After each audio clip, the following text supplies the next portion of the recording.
Our first website was ugly. We didn't have funnels. We didn't have a whole lot of people. I DM'd people to get them to come to my events directly. I got told no a lot. I got rejected a lot, but none of that defined me. So I can get rejected and be totally fine and still be 100% confident. So I like pushing my clients to think through, okay, the pretty wins are cool. We need a website, but what we need more is sales. You're tuned in to the Event Gems podcast, the podcast where coaches, consultants, and speakers learn how to produce transformational and profitable events. I'm your host, Natasha Wright, Chief Experience Curator at the Diamond Butterfly. Join me and other industry experts as we teach you how to maximize the power of your next brand building event.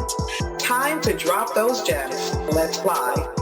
Hey, Trailblazers, welcome to another episode of Event Gems. Today, I am super excited to introduce you to Ashley Nicole Kirkwood. She is a prolific speaker.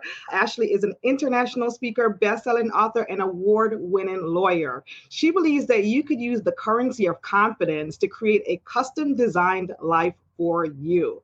In fact, that's the title of her signature talk performed at colleges and corporations nationwide.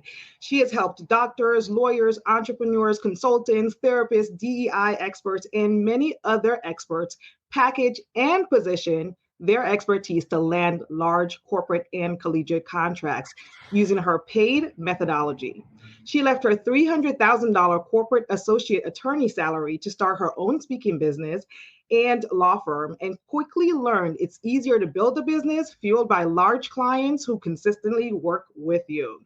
Through her book, podcast, and Facebook group, all of which are called Speak Your Way to Cash, Ashley has been recognized as a thought leader by media outlets galore, including Forbes, Crain's, Chicago Business, Black Enterprise, NBC, and so much more. So without further ado, let's welcome Ashley to the Event Gems podcast. Hey, Ashley. Hi, how are you? I'm doing well. Thank you so much for being here. So before we get started, Ashley, we're going to play a quick game of Insights Gem, which essentially is just some quick questions we're going to ask just to get an insight into who you are and a little bit of the things that you might like. So are you ready? Yes. All right. Well, let's go. All right. So do you prefer art museums or history museums? Art. Train or airplanes? Airplane. Owe money or owe a favor? What is it? Owe money or owe a favor? Owe a favor. Be embarrassed or be afraid? That's a tough one. I know. You got probably embarrassed. Be embarrassed. Okay. And then the final one is city or countryside? Country. Countryside. All right, awesome. So I hope you guys get a chance to see that Ashley, number one, loves being in the countryside. That sounds like you love, being in spaces that is peaceful, relaxed, so that you can go out there and do the things that you do best, right? So let's get into the conversation. We're going to be talking about speaking. We're also going to be talking about how you can speak from the stage and allow that to make you have a profitable event. So Ashley, before we jump into the conversation, can you tell us a bit more about yourself and the services that you provide to your clients? Yeah, so we actually help our clients to book more stages, license their brilliance, and sell more services using the most powerful sales tool on the planet, which is speaking. I love that, because I think that a lot of times, especially as business owners, sometimes if your goal is not to necessarily be a speaker, you might not consider yourself a speaker.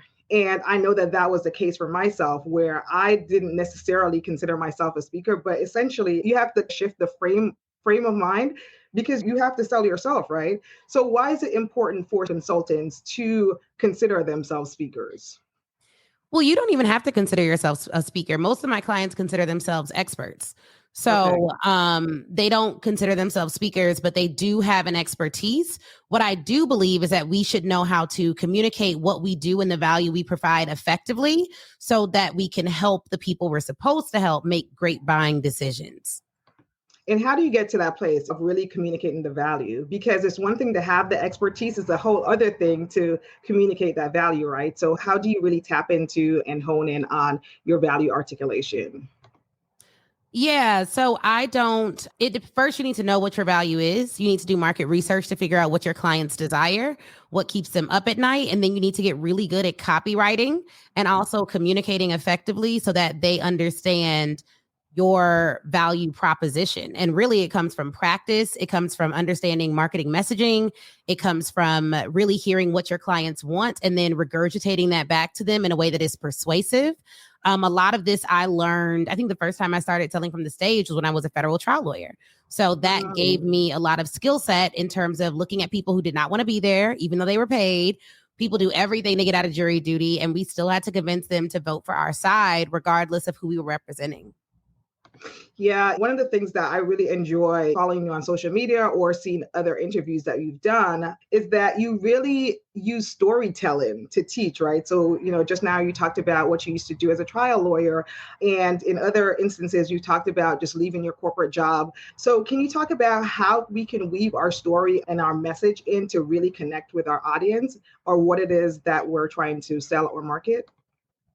Yeah. So there's a lot of different ways to tell stories. I think the first thing that you need to do is map out all of your connection points, all the ways that you can connect to your audience. And then from there, you build stories around each and every connection point. So, like, I'm a mom, I'm a wife, I'm an entrepreneur, I'm a lawyer.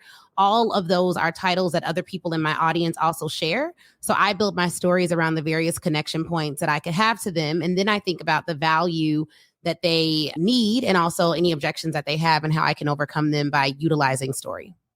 I love that.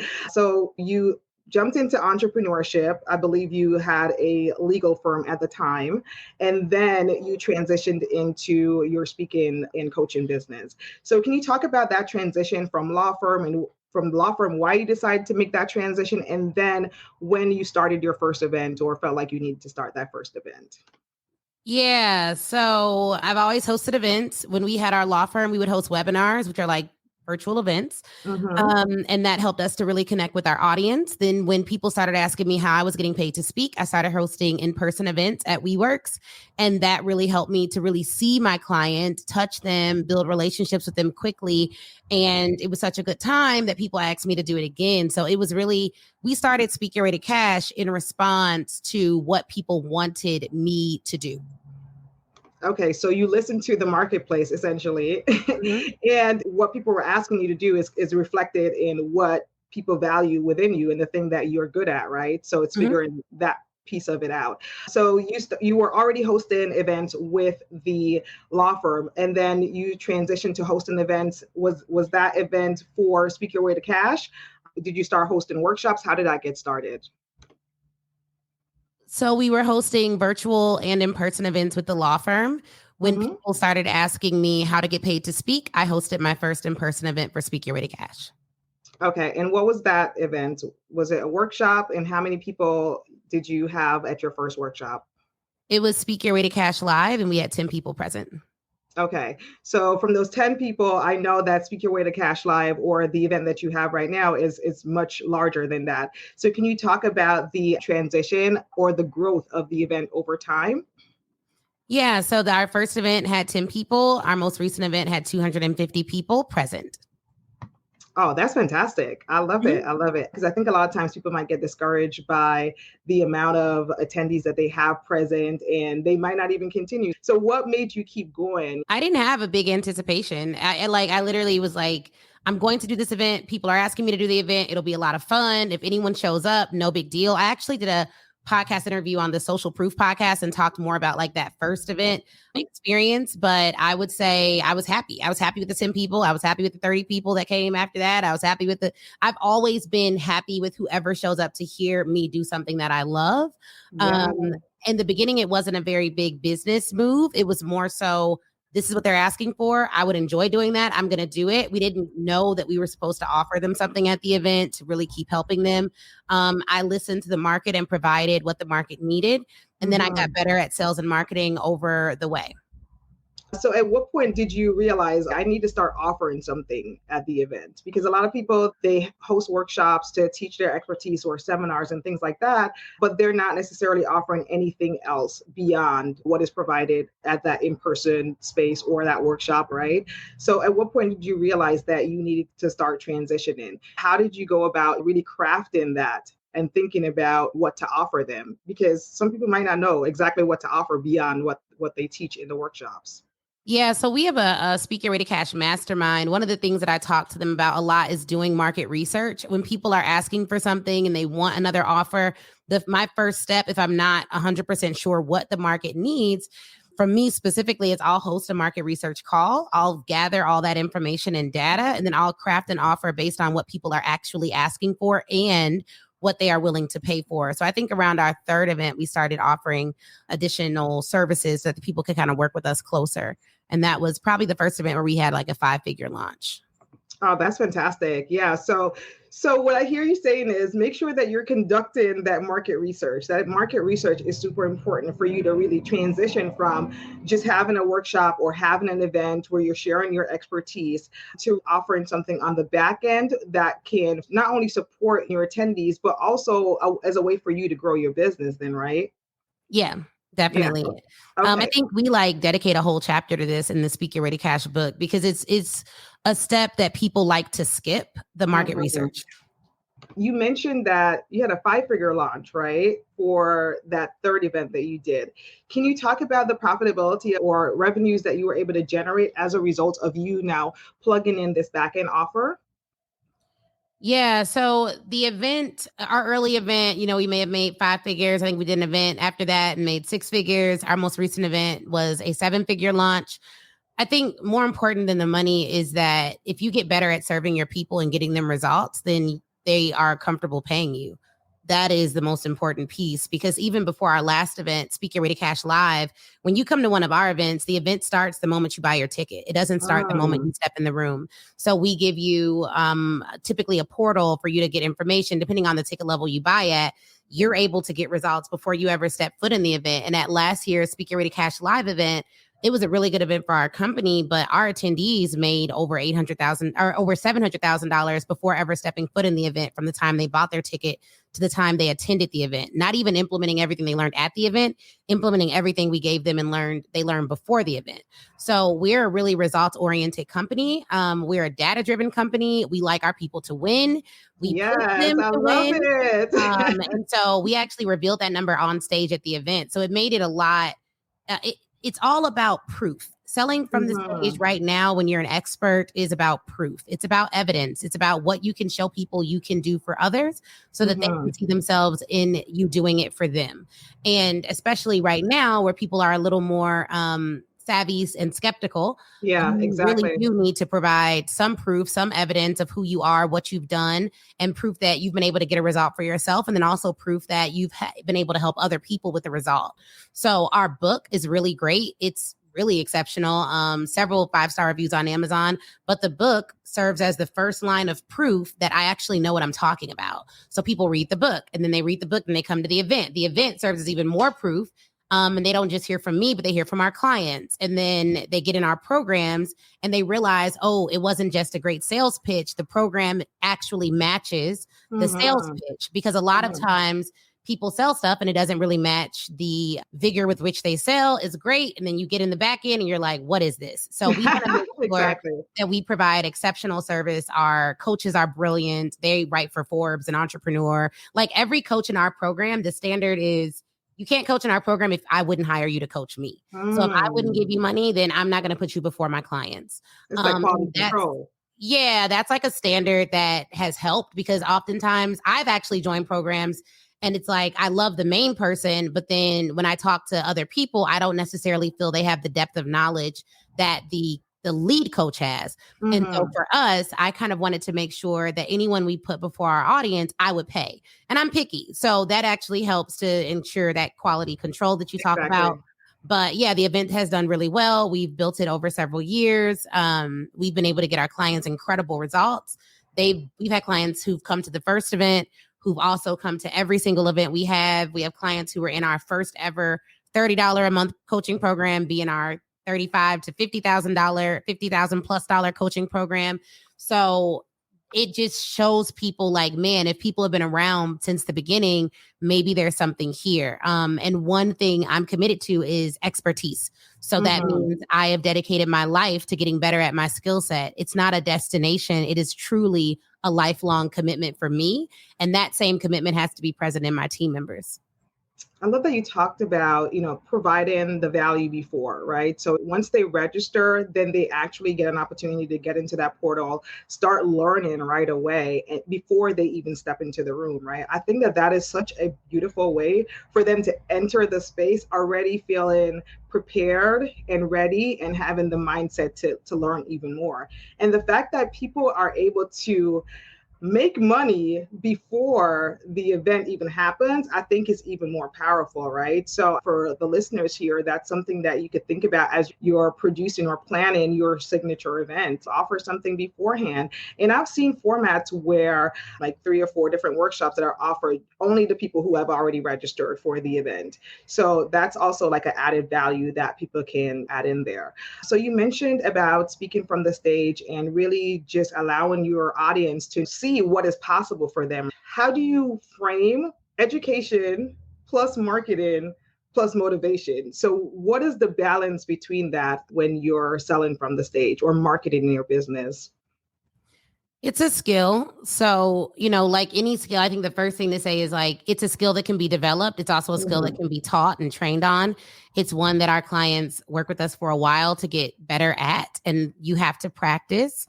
I think that what's important is to give your clients the information they need to make an informed decision. So we don't sell to people without resources. That is my rule. So I don't do anything from stage to make people feel like, oh, go and refinance your house, go and borrow it from your mama. Like, I don't.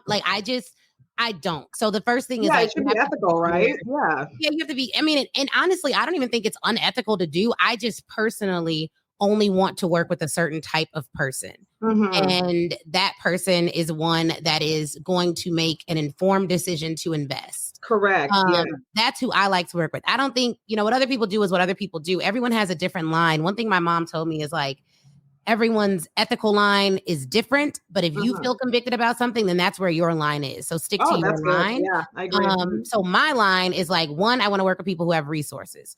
2, I want to work with people who have expertise. I do not say like, oh, anyone can do it. You'll do it in 5 days. No, you cannot. Like, maybe it's not microwavable, right? Yeah. Well, there's like a lot of other coaches that will work with anyone and that will work with, if you don't know anything, it doesn't matter. Like that is their lane. That is not my lane. So I think the first step is getting clear on who you will work with and who you will not work with. I think your marketing message, if your marketing message is not doing 2 things, then it's not the right message. It should attract the right people and it should repel the wrong one. When people listen to my material, there's some people who are like, oh my God, I love her. I have to work with her. There's other people who are like, oh my God, I hate her. I cannot work with her. And that is exactly what I want. Like, I don't want everyone to be like, I can work with her, because you can't. And there's someone right now, that wants to work with us. They just can't. It's just not a good fit on our end. We can realize red flags off the gate. So once you know who you will work with and who you will not, then you craft your marketing message. What do the people that I want to work with need to know in order to make a buying decision? And what do I need to provide in order for them to know I have the depth of knowledge to get them over the line? The people that we work with, they're experts, they're educated, they're picky, they're typically bougie, they're normally Black women. And that's who we love to work with. They have expertise. They have all of the accolades, and to most of their friends and family, they look as successful as anyone, and no one even understands why they're consistently investing in themselves because they already got all these degrees. Right. But to them, they don't have the life that they want yet. Yeah. There's some level of fear that resides in their heart that is telling them like, okay, you're already a lawyer. Why do you need to do something else? You're already an accountant. Why do you want to jump out into entrepreneurship? Like, there is this little still voice that says like, you've done enough, but there's another voice that they have that's even more strong that's telling them, you can do more. You can change the world. You can have more joy in your life. You can have more peace in your life. You can have more money in your life. And that is the voice that they are going to be brave enough to listen to when I'm on stage, because I'm going to speak about the voice that's telling them not to do it. And I'm going going to speak directly to the voice that's telling them to do it. And I think what happens when people are selling from the stage and it's not converting is they are only thinking about themselves, and they're only thinking about their own revenue and their own money, and they're scared and they're rushing their pitch because all they're thinking about is I got to make X amount of dollars. And if I don't, money, it's not going to work. And when you do that, you can't serve your people. Because no one is looking for a scary leader. If you don't know where you're going and there's one person who's like, you're going to go left, and there's another person who's like, maybe you'll go left, maybe you'll go right. I don't know which way you'll go. Maybe it'll work out. Maybe it won't. Who are you going to listen to? You're going to listen to the person who's like, you're going to go left. It may not work, but you at least trust they'll figure it out along the way. And so I don't ever portray myself to be perfect, but I do portray myself to be sure. And that is what people are looking for in a leader. So when you're selling from the stage, first off, the biggest mistakes I see, one, people don't practice their pitch. Two, they rush their pitch. Three, they don't have fun while they pitch. They're terrified. And fear does not attract money, nor does it attract fear success. Does not attract money. I love that. Yeah. It doesn't. It's just, it doesn't. It's not attractive to it. It is what it is, and it's like, so if you practice and if you realize, who you're there to serve, because my job on stage is to attract the people that are ready to do the work and that are ready to be committed to their vision and that want to be pushed to their vision. And they know, like, I'm a hard worker, I'm a visionary, like I'm going to push you to results. Like a lot of times it's very easy, especially I work with a lot of women, primarily women, but we do have some men in our community. Shout out to our men's ministry. But we work with a lot of women. And so the thing that I see a lot is like, we get caught up in the pretty wins. Like, oh, I made this great graphic. It's so pretty. Like, oh, I have a website. It's so pretty. And I'm like, is it profitable? How often are you looking at your profit and loss? How many people did you sell to today? How many rejections did you get today? How many, like, that is the stuff that has built our business. It wasn't the pretty stuff. Our first website was ugly. We didn't have funnels. We didn't have a whole lot of people. I DM'd people to get them to come to my events directly. I got told no a lot. I got rejected a lot, but none of that defined me. So I can get rejected and be totally fine and still be 100% confident. So I like pushing my clients to think through, okay, the pretty wins are cool. We need a website, but what we need more is sales. Like the heartbeat of your business is revenue. And if you're not watching your heartbeat, then what exactly are you doing? Like this is unless you have a not for profit, but even those, they have to, you have to make money. Exactly. So I really think that the goal is to figure out what it is that you're supposed to do, get up there, tell them what they need to hear in order to make the best decision for them, not for you. And if you stay integral to that, and then the skill of it all is like how you present it, what you say, what you put in your pitch, that stuff that you need to get a coach and work on it with. Yeah, what you said around just being not only confident in yourself, but practicing, right? It takes practice. It's a skill that you have to actually go through and cultivate. And that's one of the things that I love about what you talk about in the marketplace is around sales. I think a lot of times we get so caught up, like you said, in the vanity of it all, right? The nice website, the nice branding, the look, all of those things. But what exactly is happening in the back end of your business that is really foundational to you building a sustainable business? And that's a part of it, right? It's how you build that pipeline. You're not going to be in business if you don't have sales, right? And I think a lot of times, especially with women, we are so afraid of selling or sounding salesy. It's not even like, to me, it's not even we're afraid of selling. It's that we have been taught since birth not to inconvenience others. Oh, that's and good. So the issue with a sale is that, well, am I being pushy? Am I being rude? Am I being this? You're not afraid of the sale. You're afraid of them being inconvenienced. You're afraid of putting yourself in a position that may inconvenience someone else. But if you see it as actually life and death for another person, then you'll do it, right? Because if your services help their business grow, help them grow as a person, whenever people get good information and they implement it, they're buying more life. So I don't feel like I'm inconveniencing anyone. And if anyone doesn't accept my help, that's on them. It'll hurt them more than it'll hurt me. Honestly, I have to go out and talk about my services, talk about what I offer, get effective at selling and marketing, continue to get better at communicating my message, because I know that what we offer and what we do at Speak Your Way to Cash is we add more life to our clients. That's don't good. Just add more money to them. Money, no one even cares about money if it doesn't make your life better. If I could do all this without millions of dollars, I would do it. I don't care about the little paper dollar. What I Yeah. care about is like, I can take my kids on a vacation. I care about spending the weekend with my husband, wherever we want to spend it in the world. Like, I Mhm. want more life. Money is just Yeah. a vehicle for me getting more life. And if my services help my clients get more life, how could I ever feel bad about offering that?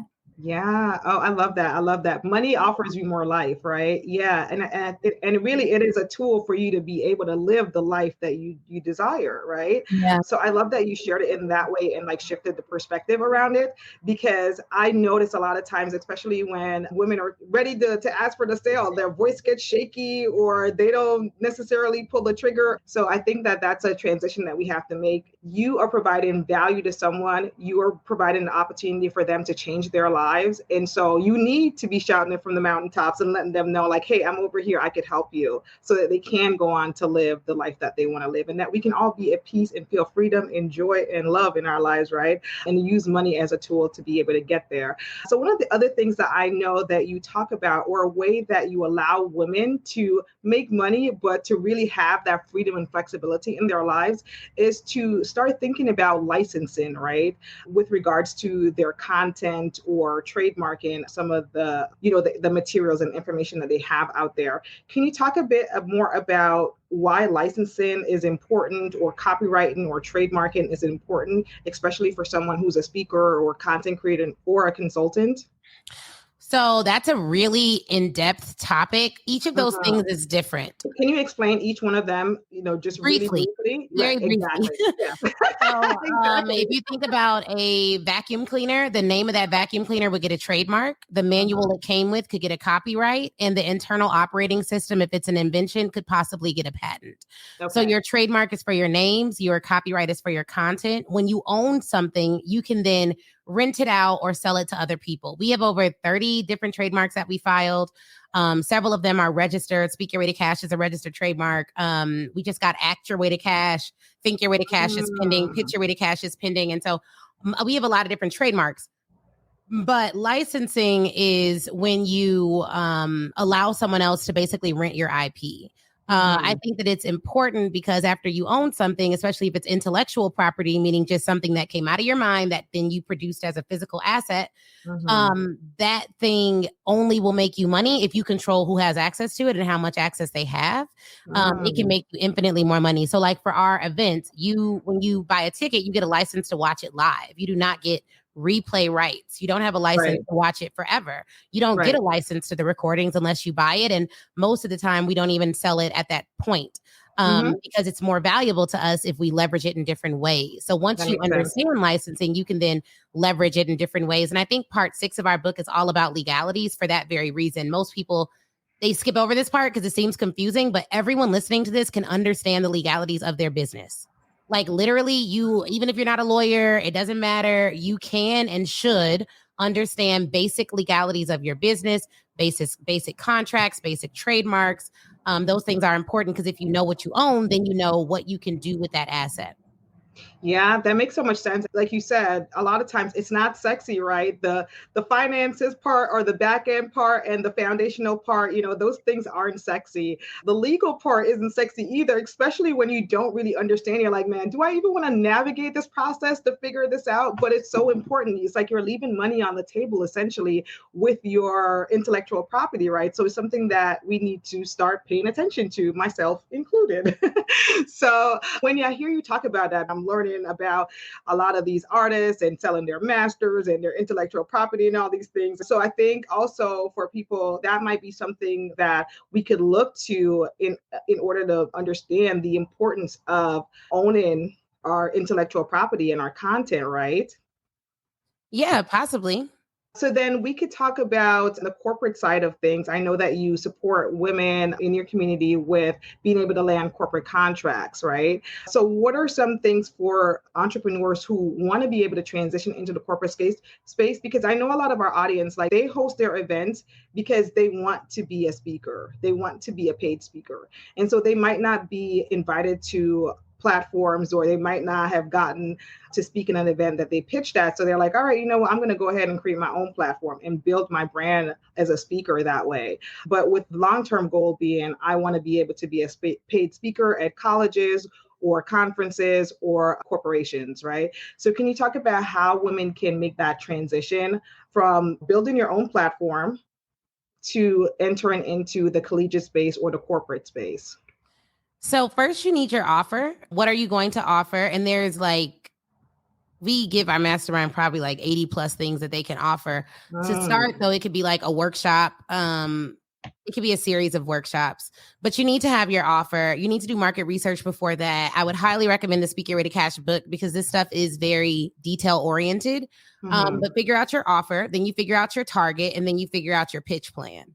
Honestly, speaking is 80% sales in the beginning. Before you get momentum where people are inviting you to speak on their platforms, they are reaching out to you and you are getting inbound leads, which will happen if you pitch enough, right? Then you need to develop your own pitch plan. Like, who am I going to pitch? How many pitches am I going to send out a day? And let me just be clear, because there are some people who are like, Ashley, I pitched 3 people and they said no. You're going to You're like, nah, you got to pad the pavement. Yeah, you can either pitch in mass, which is how we started our speaking business. We pitched thousands of people a month, like thousands. We were told no. And when you say pitch thousands, are you sending out emails? Are you calling them? We're sending out emails. We're calling. We're sending LinkedIn messages. We're doing everything. We're doing work. Everyone hear that? Work. Okay, that's what we do. We do work. Like, people don't like work. Work is not popular. Work is not in vogue in 2023, but we did work to start our business. That is why it is working now. Yeah. Work gets you working, right? And so we did work. And then after that, so that's one way to do it. Like pitching in mass, getting those leads. You can buy them. You can have someone research them. You can go on Fiverr and have someone research them. There's so many ways to get leads. But the other way to do it, if you're like, I'm not going to do that, that's too much, I don't want to do that, go on your phone, see who you know, make sure every single person knows what you do, and then ask them to connect you with someone who can actually hire you at a college or at a corporation. Otherwise, the third way to do it, if you can't go the referral route, maybe you're like, I don't have a good Rolodex, but I find that most people that we work with have an amazing Rolodex. They just don't want to ask anyone for anything because, again, they don't want to inconvenience anyone. But if you want to be an entrepreneur and if you want to be someone that changes the world, you have to be strong enough to be disliked. That is a fact. So get over. Oh, my friend just recommended a book called Rejection Proof. You have to get over, shout out to Audrey Richmond. You have to get over that feeling of like, oh my God, but what if they say no? They're going to say no. What if they don't like you? They're going to not like you. Are you so committed to your vision of a better world that you will sustain the dislike? Yeah. You're gonna inconvenience people. There's literally no one, not a single world changer, not a single movement maker that did not inconvenience people. Jesus was like the nicest guy ever, and half of the world doesn't like him. So at that point, what do we think we're about to do? To not be disliked. You got to get over it. You got to get over it. You have to get over it. And I think that there's a couple different ways to get over it. And this, I'm telling you, it doesn't sound like it does, but this directly relates to why you may not be selling as much as you want. You need to get in therapy. You need to figure out why it is that you are so committed. You're more committed to people liking you than you are to your vision of the world. That's good. Like, figure that out. Like, who rejected you? Who was mean to you? Forgive them, forgive yourself, and move on. Get in therapy. Use it to empower yourself. Yeah. Use it to empower yourself. Like, for every painful experience in my life, I am going to find the purpose in it and take it with me and leave the pain. So you have to figure that out. The last way that you can do it, so you have mass pitching, which is what we did. You have referrals, which is what we eventually did, but did not do in the beginning. And the last way to do it is super targeted pitching to organizations. So you find your list of 100, you get very targeted and granular about who they are, what they want, and then you develop a long game way to pitch them. So, pitching is a skill. Again, it's something that you can definitely learn. We have books and resources and the Speak Your Way to Cash group. We just finished the Pitch Your Way to Cash challenge. But I was a part of that challenge. So like we talk about the nuances of pitching in there. That's a really great way to do it. And we have a free ticket. So it's really open to anyone. But for everyone listening, anything you want to get good at, first off, stop looking for like the get rich quick scheme. That's never going to happen. Secondly, after you decide you want to learn something, and sales is something that every single person listening to this should learn, whether you're an employee or an entrepreneur, get like obsessive about it. There are some qualities of successful people. They are obsessive about learning the thing that will help unlock new levels in their business, Exactly. in their life, and with their mission. And what I find sometimes is that people just do not work hard enough. I know that's not popular to say, but it's just a fact. Like in my life, any area where I'm not progressing in, I'm just not working hard enough. Like I Yeah, probably could be down 20 pounds, but I'm not going to the gym enough, you know? And exactly. so on the Hmm. business side, I got that. Like I am working in that area. I'm seeing fruit in that area, but I know that to see fruit in other areas of my life, I need to get more committed to that area than I am to my excuses. So for Um, me, it may be fitness. Like I'm more committed to like, oh, but you know, I'm tired. I got the baby. The baby's a toddler. Like I can always come up with excuses it's to raining not work outside. out. Listen, Yeah, it's excuse. raining. Oh, Uber Eats says 50 minutes for the healthy restaurant. The Right. chicken joint is 10 minutes. Like there's all like life will always give you like doors Exactly. off the path Exactly. to doing the right thing. Hmm. But if you really want change in any area of your life, there's typically an education deficit that you need Uh-huh. to fill. And then there's an implementation deficit that you have to fill in order to see the result in your life. That's so powerful. And I remember I was at a point in my business where I felt like I had just hit a plateau. And I was like, oh, I feel overwhelmed. I feel at capacity. I feel like I want to grow, but I'm not sure how to grow. A friend of mine recommended that I speak with someone, and I was kind of telling her what I was going through, the challenges I was going through. And she was like, you need to get more education. You need to learn more. She was just advising and kind of mentoring me. And she recommended Profit First and Clockwork. She's like, read these two books, right? And I started reading the books, but as I'm reading the books, I realized I need to start paying for coaching. I need to get the help that I need to get to the next level, because I've gotten to a place where I can't do it on my own anymore. I know what I know, and there's things that I don't know that I don't know. Right. And so I need to get the help that I need in order for me to get to that next level. Yeah. So education and implementation, because I think at one point, like I was consuming so much information, right? There was just so many things. I was learning so many things on different topics, but I wasn't necessarily implementing. So I wasn't seeing the results in my business or in my life. So I think that is also super key. Yeah. So And I our will final say question. this, Go ahead.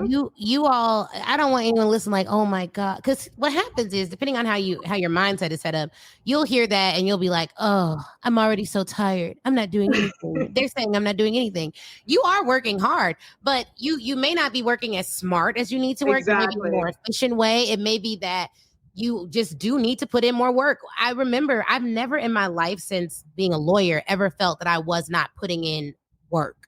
Mm-hmm. However, the level of work I need to put in to get to our next goal, Mm-hmm. running an 8-figure company, that level of work is very different. It Different. looks different. It takes a different level of energy. It's not like me just sitting out more pitches. It's me Mm-hmm. inspiring more of my leaders to pick up that like flag and fly it, right? And so Yeah, because you can't do it different on your level of own work. anymore. You cannot do it on your own. And Mhm. so we've always had it. We've also always had a team. So anyone out there who's like, it's solopreneur life and you're like, I'm a solopreneur, that's You're not like, I ain't good. about that life.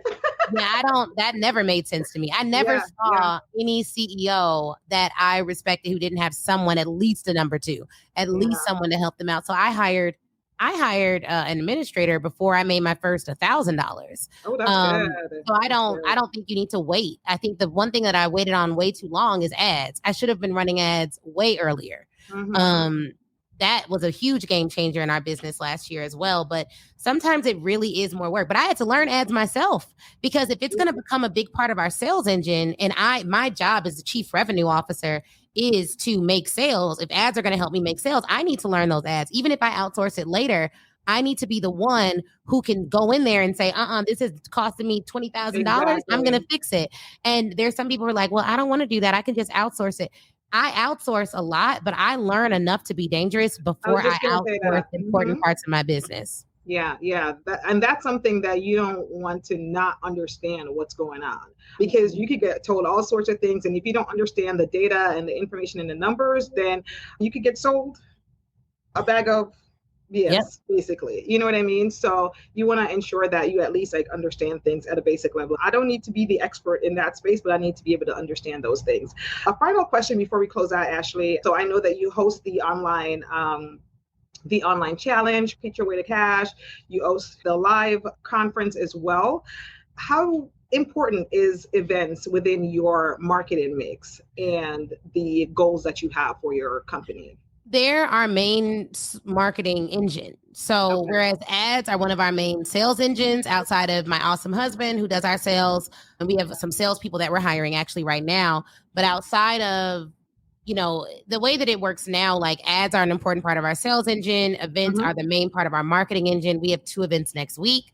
We're doing a lot of events. We always are going to do events because I think it's important for people to see before they buy, frankly, especially right now. And I always say, like, we do free events and in-person events, not because we're selling to people who can't afford events, but because we're selling to people who are smart enough to want to know that you are the right person they're discerning before buyers. they buy. Right. Yeah, Exactly. we do challenges, we do summits. We've always done webinars. And then we do live events, which are really great because it is a 2-way interviewing street. So when we do a live event, it allows our clients to interview us and see, like, do I want to join the Speak Get Ready Cash mastermind and business family, which is super dope. Like 60 plus incredible diverse experts are in that community already, sharing, helping each other. There's always posts and great value in there. But we also have to interview them and be like, are they the right fit for our community? So we call our community cash leads. We go really hard on like protecting our cash leads. Like we want to make sure that they are protected. Like we don't want anyone to come in our community that's not a good fit. We have it affects the culture as well, right? Like culture is super important in the community. Yeah. Yep. It's really important. And we want to make sure you can glean as well as add value. So that is great because through the event process, we have pre-events, we have calls they do with our coaching team, and all of that helps us to see, okay, well, this person is an amazing fit. If, we got to make sure they join. This person is a great person, but they may not be ready for our community yet. Let's give them some recommendations for some other things they can do to get ready. Or sometimes you just have people who are just bad cultural fits and you're just like, you're not invited, to the party. So either way, it works. Like sales is always a two-way street. I love it. You're so direct. You're like, this is what it is. Okay. Yeah. Cause it's like, when you're a leader, your job is to protect your people. So if someone comes and they're, cursing out our team, or they're like, we had a woman come to one of our events and she was like, well, you're playing this music. It's so loud and da, da, da, da, da. And, it was not a person of color. Ooh. And I was just like, okay, great. She cannot work with our company. Like, if you don't like our culture, this is a Black run company. If we want to play hip hop, gospel, shout, dance, if we want to do all 4, we are like, we're going to do it. We're going to do it. We're going to do all of them, ma'am. Okay. Like you're going to have to go back to where you came from. It's just not like, this is not for you. We're not going to change at all, And so it's important for us to figure out how do we protect our community? The best way that we've been able to do it is through events, because over time, you're going to see how people act, how they engage, how they support one another. We don't have a lot of bad actors in our community. We haven't had anything crazy happen, but even like the way they support each other, the way they show up for one another, we hire from our community. We really have been able to, and then we award contracts to people in our community. We paid them for services. We've referred them for 5-figure contracts. And so our goal is to keep infusing more resources, more money, more love into our community. But in order to do that, we also need to protect our community from bad actors. Love it. Love it. Love it. And all right, yes, absolutely. Well, thank you so much for being here, Ashley. Before we close out, please share one last gem that you'd like to leave with us. It could be something that we haven't discussed today or anything else that you feel like the listeners need to know. I think one thing I'll leave with your community is every day I can, I do it for every day I can't. There will come a time in your life.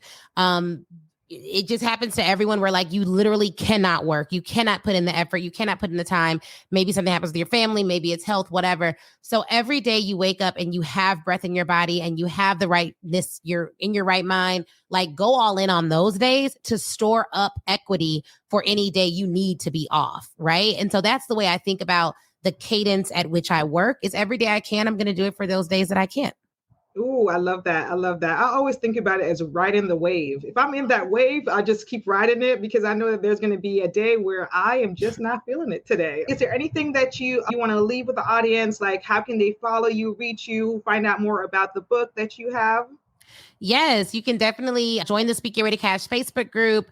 You can find us at speakgetreadycash.com. And we're also on Instagram at Speak Your Way to Cash. So everything's kind of under that. And then I'm not sure when this will come out, but we are hosting a live event in March of 2023 and in November of 2023. So if you want to know about any of our events, you can definitely go to speakyourwaytocash.com. Awesome. And all of those links will be in the show notes as well.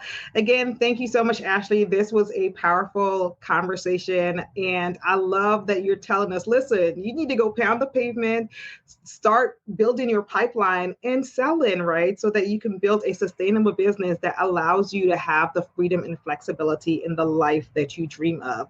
So I so appreciate the work that you do, the mission that you have. I really acknowledge you for everything that you've been doing, especially for Black women. So I just want to let you know you're it. And I'm so excited that we got a chance to have this conversation.